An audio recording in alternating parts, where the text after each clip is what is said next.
Please permit me to correct an impression. I ceased to be the president of the CDHR 6 months ago in October, but I remain an advocate of human rights. I joined SAR in congratulating Zone 5 under the leadership of the most amiable AIG, who's here with us.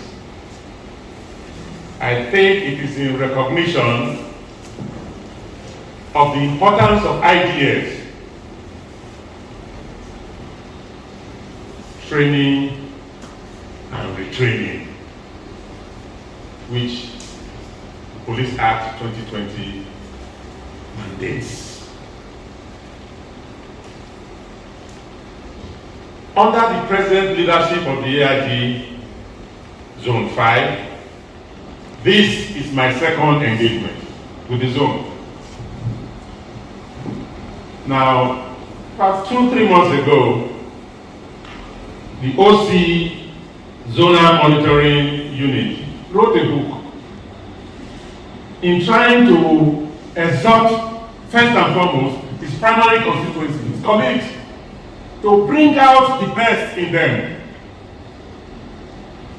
I had the singular honor of reviewing that book, which was very, very enriching.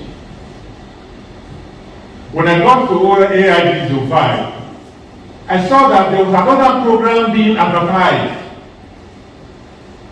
preparing policemen for retirement. So you can see that this is not an isolated event. And now this.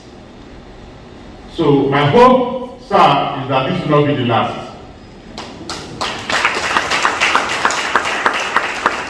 As you mentioned, there is a task of popularizing the ideas that have been canvassed here today within Zone 5 and beyond, because participants are just representative. We have a duty to ensure that the lessons we learn from here are carried afield. Now, under the Police Act 2020, the curriculum of the training in the police colleges is to be revised from time to time. It is my hope that we'll find a way of bringing some of the ideas here today into the curriculum so that more and more of your colleagues can benefit from this. I was very glad to see Dr. Solomon Arase, who was here in person yesterday. And he told us about the relationship between him and the AIG. Present Chairman, Police Service Commission, permit me to say a round peg in a round hole. Again, it's in demonstration of the importance of ideas. I know that this program is co-sponsored by the TYG Abdul Salami Foundation, a Catholic priest. I'm a bit surprised that I've not heard so much about that foundation. So hopefully, for fuller credit to be given to that collaborator, we should know about the foundation. I took this assignment very seriously. Well, my assignment today is just to give a few insights into a very limited area within a limited time. And I want to say that I thank you very much for the opportunity. I'm supposed to be speaking on building trust and collaboration between the police and the communities. Without belaboring the point, we know that trust connotes a lack of reservations, confidence, openness, shared values, goals, and concerns. We appreciate that because trust is such an important factor, it needs to be built. And we are calling for the building of trust because we recognize that there are challenges right now in existence of a historical nature. We want to build trust between the police and communities. Ordinarily, people will just believe that, oh, we are talking about villages and neighborhoods. But I dare say that the definition of communities that the police needs to build trust with goes slightly beyond that. And I think some of those points came out yesterday.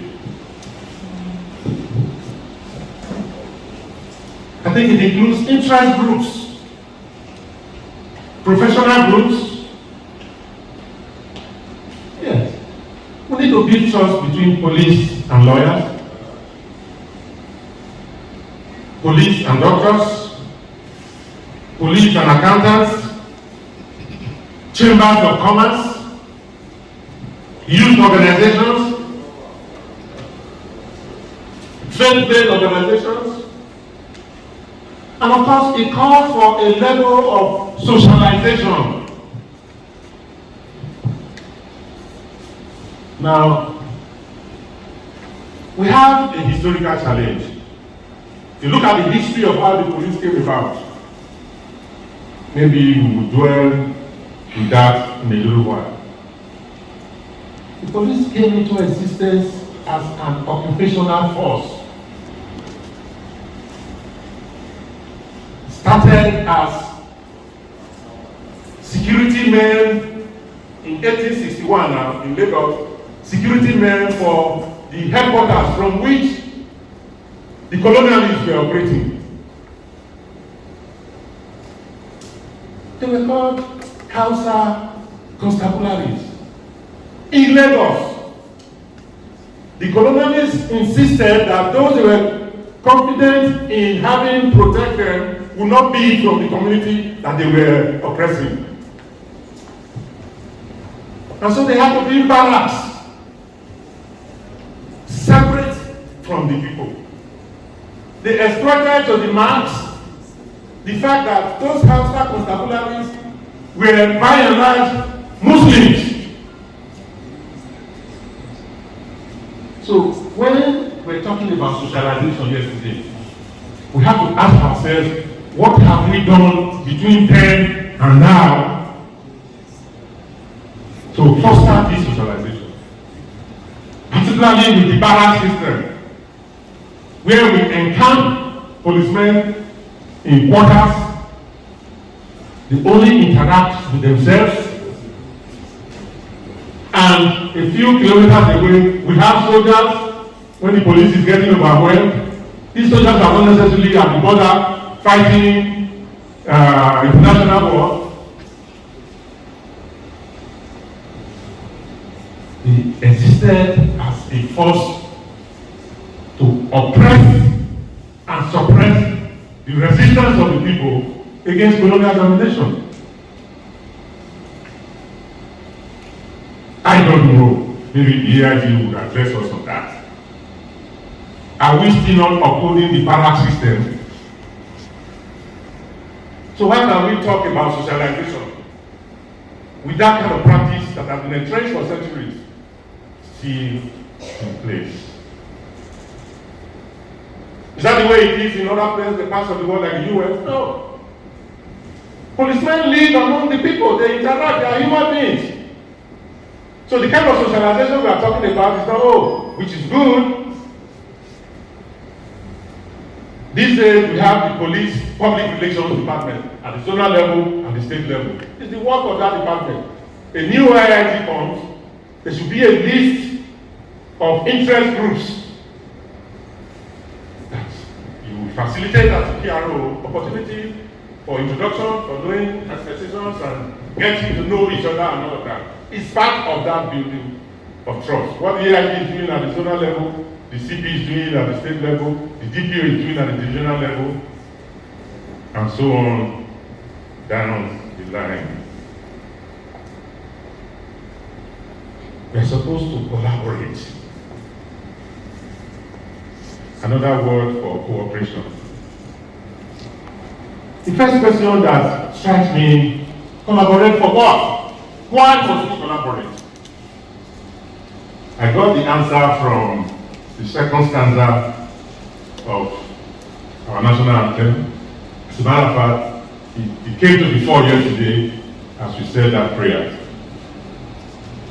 We need to collaborate to build a nation where justice shall reign. Yeah. We appreciate that right now there are those who are enjoying that justice. So we are going to amend that to say the purpose of our collaboration should be to build a nation where justice for all shall reign. I don't think the majority of Nigerians are those enjoying justice right now. So we really want to win the trust and the collaboration of the majority of Nigerians. We must keep in view that this quest for justice has to be across board. After all, the Constitution does not allow for discrimination. It's equality before the law. We do have a common humanity in terms of what we have in common between the police and the communities as broadly defined. And we have our Nigerianness. The other question is, when is this building of trust and collaboration? When is it expected? It's overdue.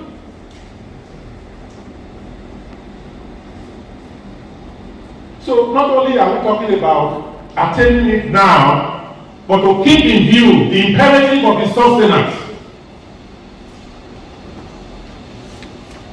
And then how do we do this? Of course, various speakers have talked about the imperative of sharing of information, closing the existing gaps. Quite honestly, my thinking is that we shouldn't scratch the surface of these most important topics. We should address the fundamentals. Now, yesterday, I was very pleased to listen to the Chairman of the Police Service Commission.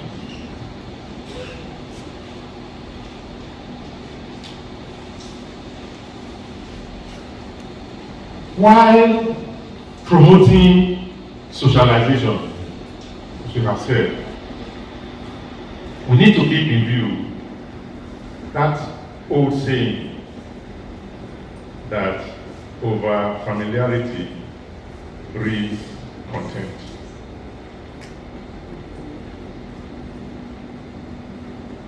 I'm not saying this to encourage pride, but simply to emphasize the importance of professionalism. Now, talk about OCs, DPOs, interact with Okagele and all of that. Received land, papers. So, no, we can even sell it for you and bring you the money and all of that. Okagele's father died. DPO, you are invited, you must come. Yes, we can socialize. But let's keep in view the question of professionalism. because of that old saying that over familiarity breeds contempt.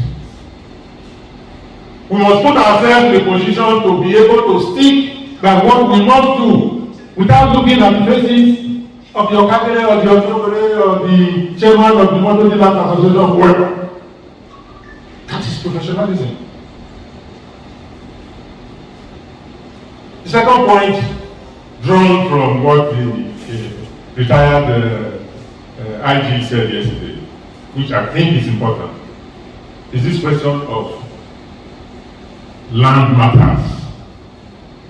Because, as he said, perhaps more so in Benin than in most other parts of Nigeria, a lot of the work the policemen have to do originates from land matters.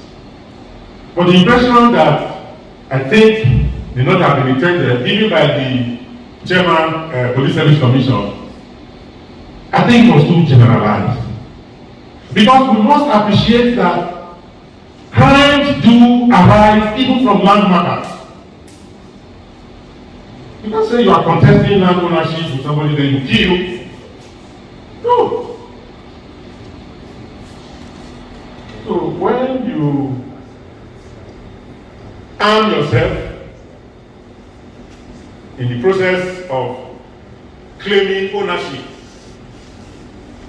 and you shoot at people, you threaten their life.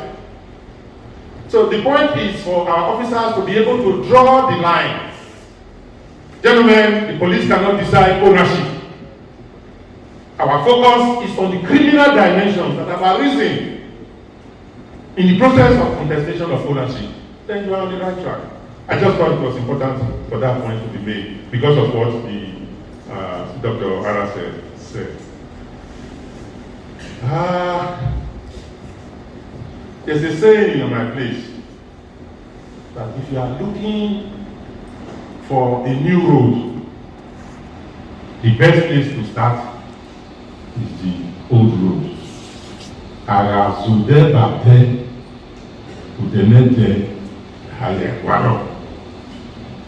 Meaning, we have a lot to learn from our history. Dr. Rasek said yesterday that we must not give the impression that there was no law enforcement before our contact with the colonialists. There was. And if I may say this, what happened at Ugine near Water, for those of you who may not know the story, the British, because the Benin, which is a substantial part of this zone, the British have conquered all other parts of Nigeria, but Benin was standing. Uwaton was our immigration post because of the access to the sea. British officials came insisting on seeing the Oba at a time when the law did not permit Oba to receive anybody in audience. If we didn't have vigilant immigration officers, they could have just come in and landed in Benin and they are knocking on the doors of the palace. And our immigration officers, where is the officer? Can you imagine anybody insisting on batting into any country this time? No, hold on. In their arrogance, they tried by force to ram roughshod over our immigration officers. And they met their Waterloo because our people were professionals. I think only one or two of them managed, because when they were also sad, we saw that they were armed, talking about what the African president of the United States. Only one of them was able to run away, and then they went to mobilize for the invasion in February 1897. We also had our customs officers, because they were already trading with other parts of Nigeria. If you are taking goods through Benin, you pay customs duties.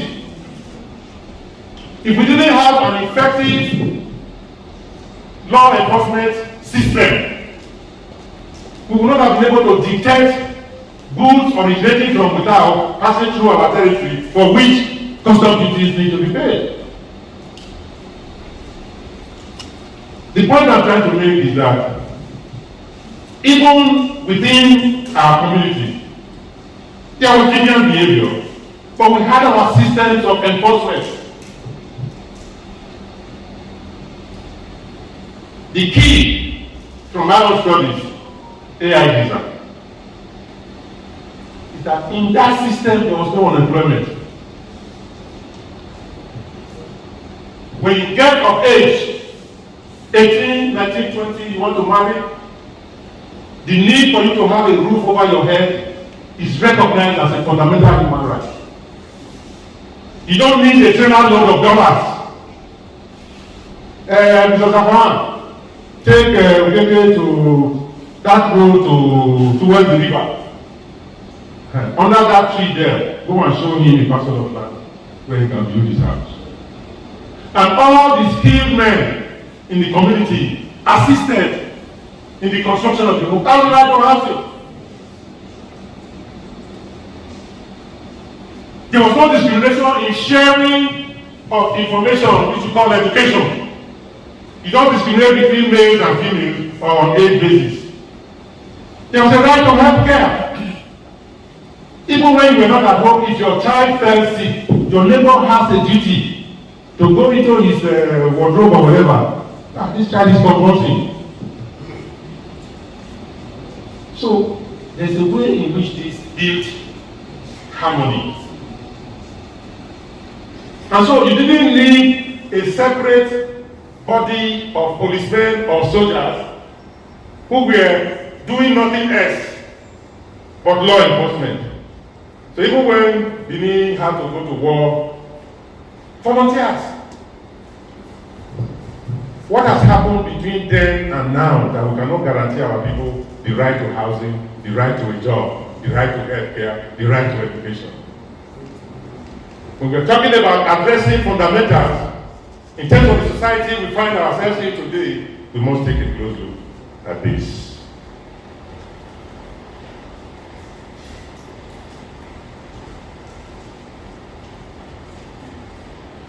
Now, this topic is being dealt with in the context of the theme, building a safer community together. How do we define a safer community? A safer community will be one where we all, without discrimination, enjoy freedom from fear of crime.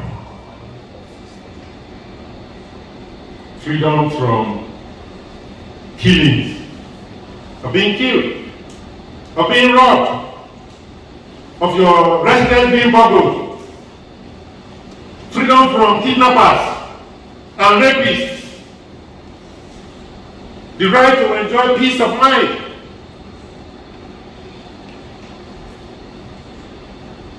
A safe community is one in which we all enjoy our fundamental rights. Freedom of movement, the right to privacy, due process, instead of arbitrary rule. Go to the villages today, your Kagele can take your land at any time and give it to anybody and move you and all of that. Arbitrariness. Equality before the law.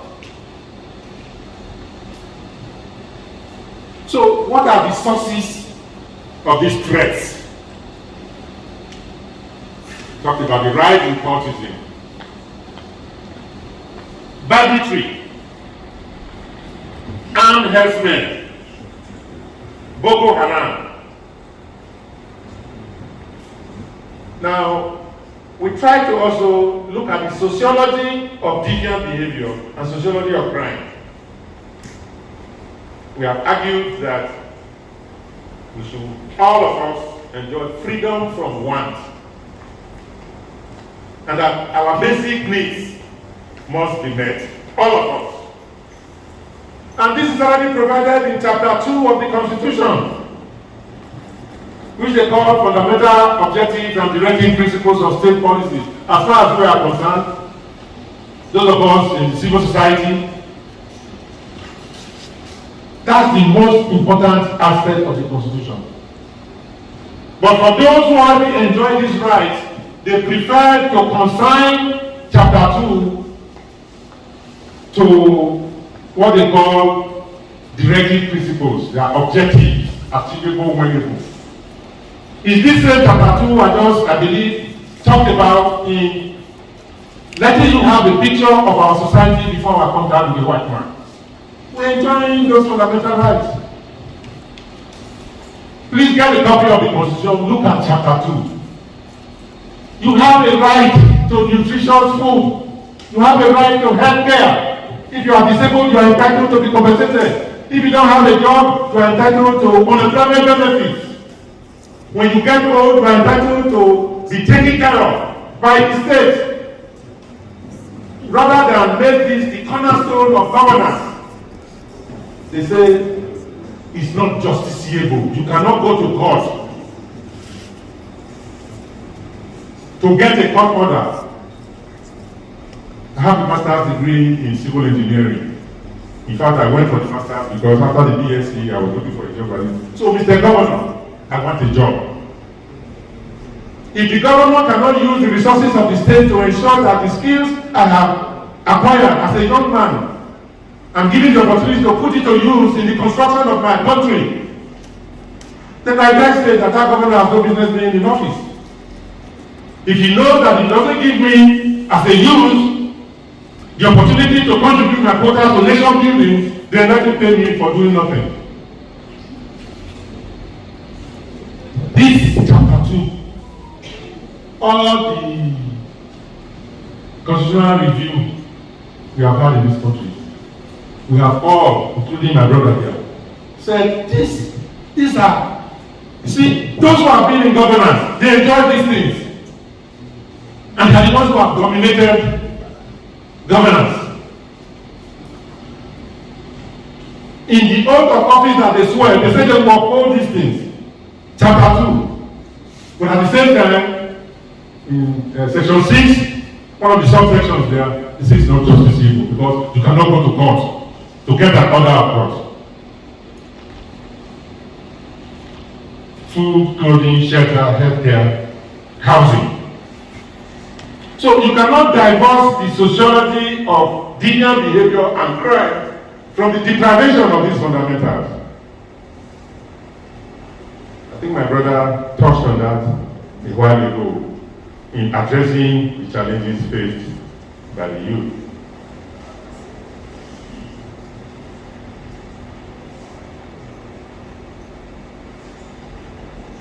So, Sheikh Gumi, when he tries to argue that, look, people rebel for a reason. Even these bandits you are talking about, it's a way of protestation. Because these basic rights, they say, oh, the North has been in governance for all these thousands of years or hundreds or whatever number of years. The poorest Nigerians are to be located in the North.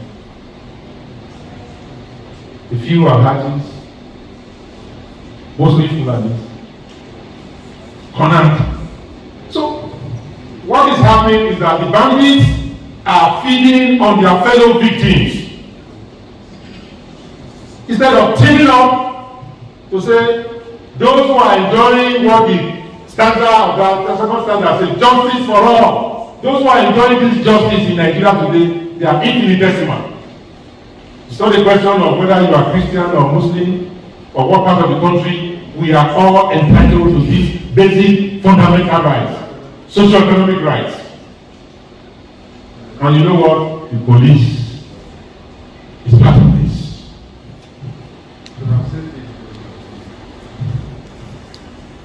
Now, let's not make the mistake, ladies and gentlemen, what I'm trying to make. we need to appreciate that the problem is systemic. All these recommendations that we are making, if you don't address the issues at the root level, it's the state as a whole that needs to change. The state has to be put right. Not just the police. Now, what do we have? I don't want to be partisan, but we are living in a Nigeria where somebody told us, oh, power is to be captured by all means necessary. And when you capture it, you run away with it. In a country where you say sovereignty belongs to the people,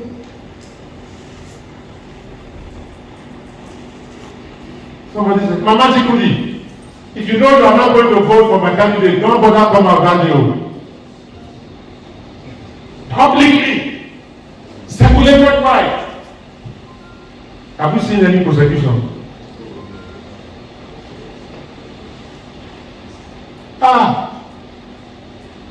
Our president was involved in a drug baron. The highest court of the land said, forget that, it doesn't matter. Who are you to raise it anyway? So, let's appreciate that what we are dealing with falls within a context. The lack of confidence, because we are talking about building confidence between the police and people. And so far we have argued that you cannot divorce this from how the police came about and the role the police came to protect. But what I'm doing now is expanding the scope to appreciate that it's not just the police. The lack of confidence extends to the cops. During the anti-SAP protests of a few years ago, some of our student comrades went to the High Court here. They said, what kind of justice comes out of this house? When they left the High Court, they went to the prisons. They said, those who are supposed to be in are out. These victims who are in are supposed to be out. And they freed petty offenders. It has sent to the civil service. How many citizens readily and voluntarily pay their taxes? It's part of this demonstration of lack of confidence in the system the way it is.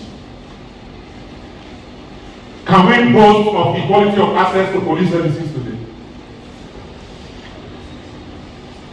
When you look at the UN ratio, policemen are overstretched.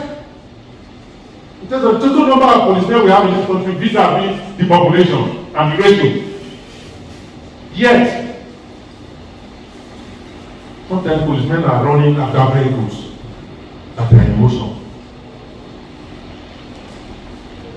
Police will guard the public office holder, guard his children, guard his wife, his parents, and all of that.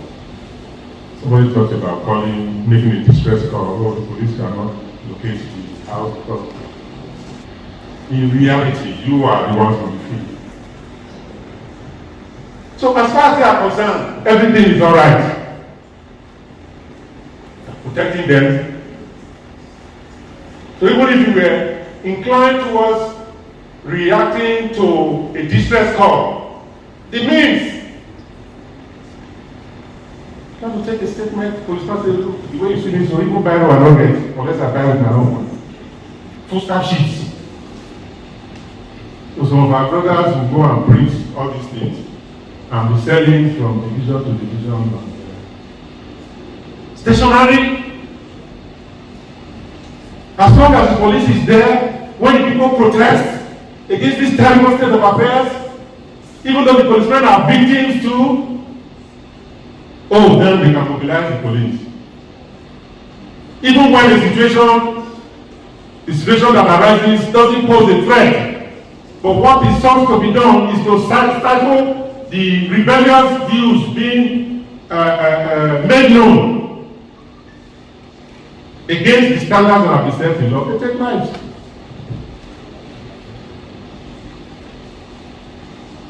So, in our Nigeria of today, that sovereignty belongs to the people appears only to be on paper. We need constitutional review. The most important part of the Constitution, in my view, is Chapter 2, that makes for social, economic, and cultural rights for all. I was just seeing on YouTube, how many billions the Senate President, there's an investigation going on at the EFCC for billions, way back from when he was governor, and then NDBC and all of that. For one reason or the other, yesterday, Ganduje, who everybody saw, dollars in his pocket.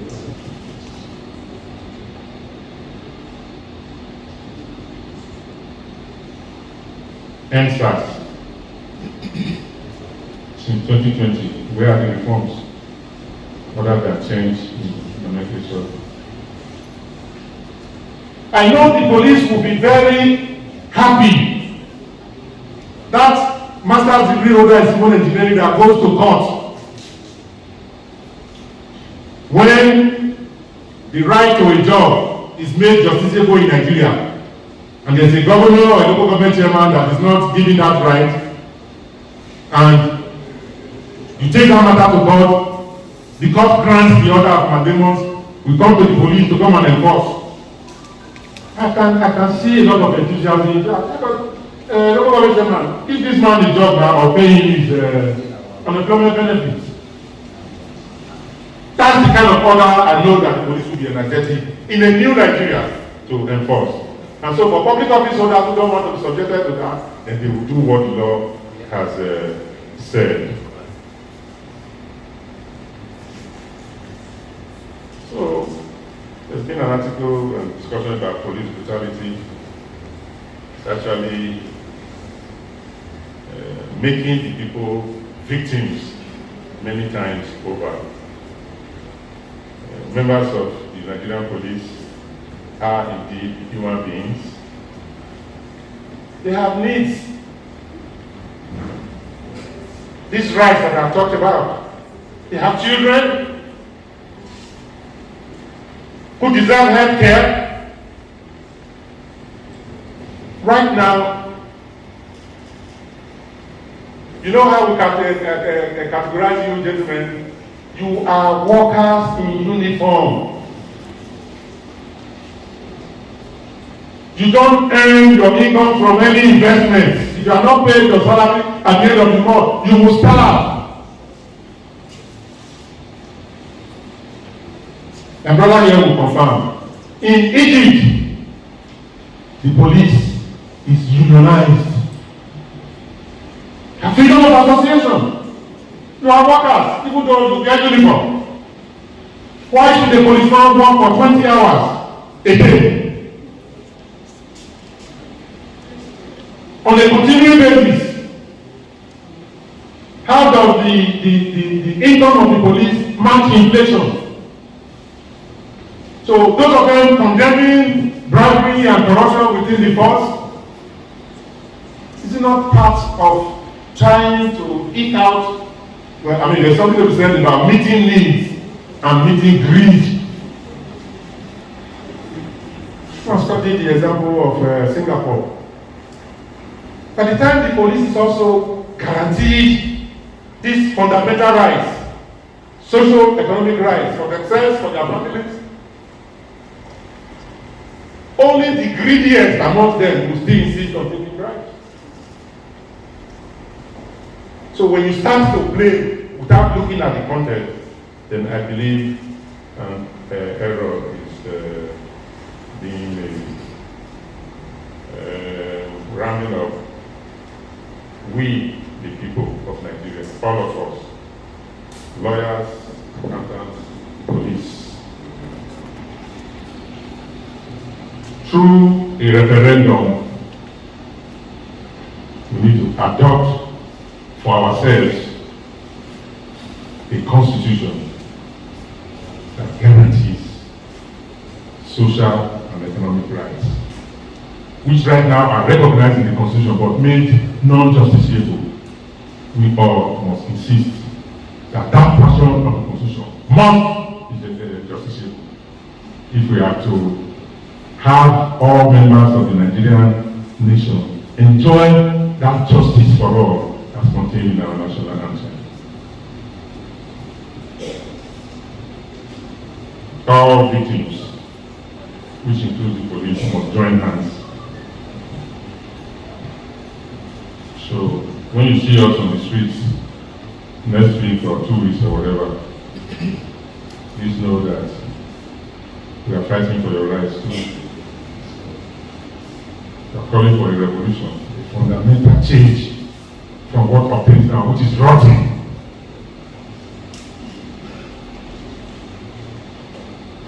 The revolution is not necessarily a violent thing. We have an alternative where everybody enjoys. So all those who stand to benefit from that, raise your hand, everybody will raise them. If the tiny few holding the rest of us to ransom refuse to yield, and they want to call on you policemen to kill your fellow victims, a passive resistance that, well, no, I'm not, why should I kill people who are unarmed and who are simply saying Nigeria must be changed?